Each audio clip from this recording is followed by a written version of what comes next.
থাকে না থাকে না বলবেন তো, কেন মহল কিরকম সবই তো জানেন। সাবস্ক্রাইব করেন কেএন কুল মাইন্ড ইউটিউব চ্যানেল। তাহলে সেই জায়গায় যদি বাইরে লোক থাকে তাদের তো একটা টেনশন হচ্ছে, এই জন্য এসে বলছি যে বাইরে কিছু লোক আছে তাদেরকে চলে আসতে বলে। আরে ওগুলো আসবে না, ওগুলো ঠিক বিহার মতো খাবার সময় ঢুকবে। এ কথাটা কেন কমিটি বোঝে না কি জানি। ওগুলো তো এসছে খেতে, ওদের পেটে খাবার কোনোদিন জোটে না, ওরা ঠিক সময় দেবেন ঘুরঘুর ঘুরঘুর ঘুরঘুর করে এসে খাবার সময় জুটবে। তো সেইগুলো কমিটি যখন বোঝে কেন বারবার ডিস্টার্ব করে, এইগুলো আপনাদের বুঝতে হবে। ওগুলো আসার নয়, ওগুলো খাবার জন্য জোটে। ঠিক সময় দেখবেন যখন খাবার দিবার টাইম হয়েছে, দেখবেন তোর প্যান্ডেল ছিঁড়াছিঁড়ি চলছে। কি ব্যাপার রে, না এবার খাওয়াগুলো ঢুকে গেছে। তাহলে ওটা লিখে আপনি চিন্তা করছেন কেন? এবারে আপনাদের মধ্যে একটা প্রেশান আছে কি, যদি প্রশাসনিক একটা দৃষ্টি কটু হয়, প্রশাসন যদি আপনাদেরকে চাপ দেয়, এই টেনশনটা আপনারা লিখছেন।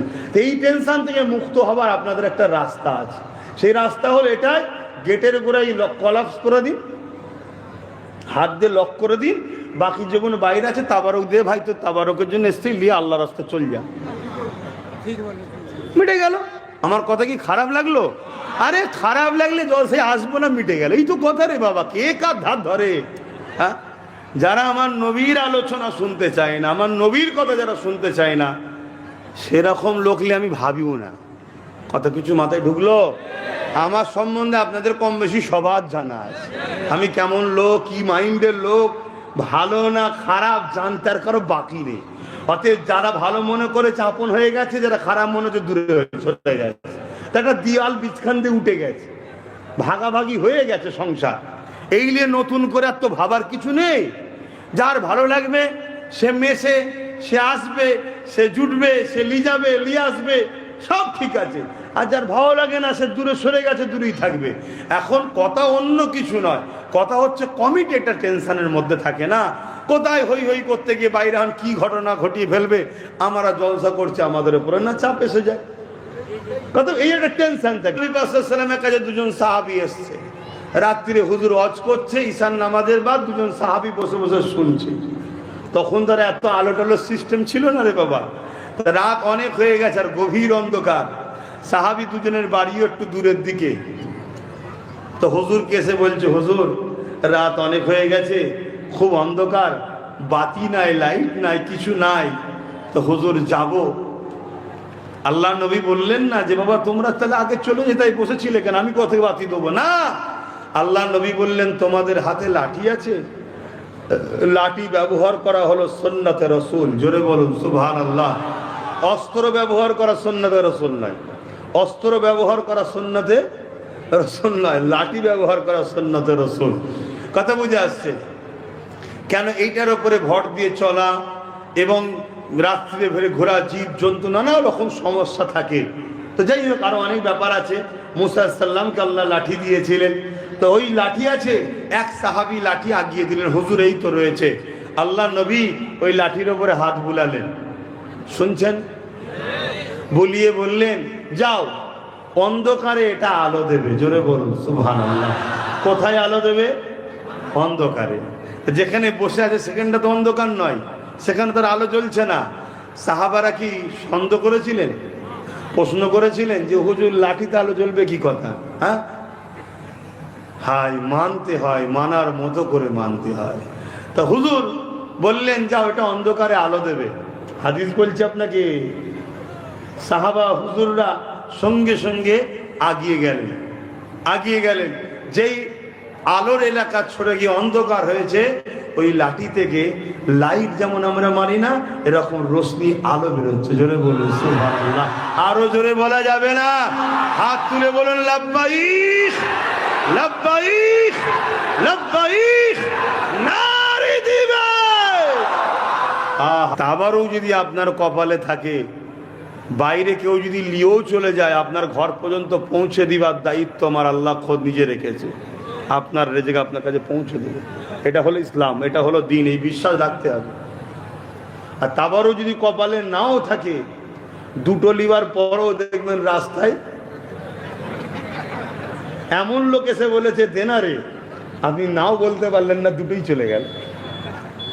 কথা বুঝে আসছে না? না, সব কেসমতের ব্যাপার রে ভাই। তো ভাইয়ের আমার,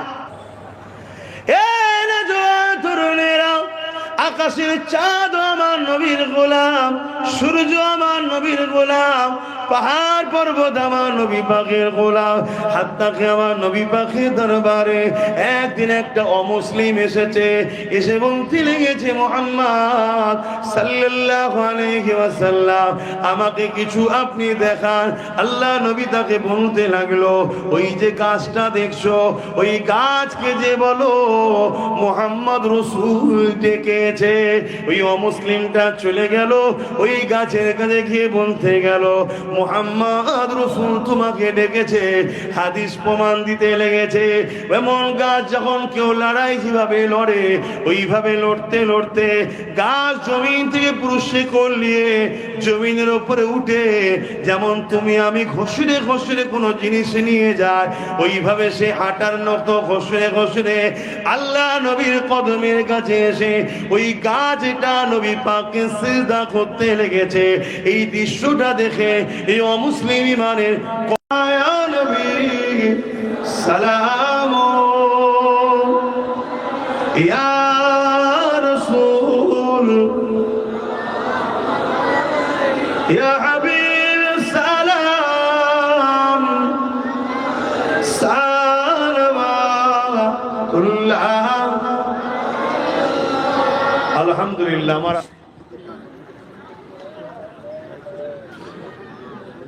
সকলে সালাম বলে নবী সালাম। দেখতে ভালো লাগছে,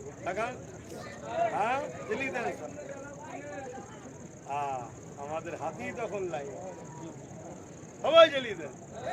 এই আলো হয়ে গেছে, দেখুন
সব থেকে বড় দুশমন আবু জেহেল বারবার আমার নবী পাককে অপমান অপদস্থ করতে চেয়েছিল। কি করে আমার নবী পাককে অপমান করা যায়, কি করে আমার নবী পাককে খাটো করা যায়, কি করে আমার নবী পাককে খতম শেষ করে দেওয়া যায়, আজ তাদেরই উত্তরসূরিরা চাইছে আমার নবী পাকের দিনকে কি করে মিটিয়ে দেওয়া যায়। সেদিন আবু জেহেল উতবা সাইবারা পারেনি, আজকে তাদের উত্তরসূরিরাও হাজারো চেষ্টা করে কোনোদিন পারবে না। এদের জোর মানুষের উপরে, আর আমার নবীর রাজত্ব চাঁদও চলে, সূর্যতেও চলে, জোরে বলুন সুবহানাল্লাহ।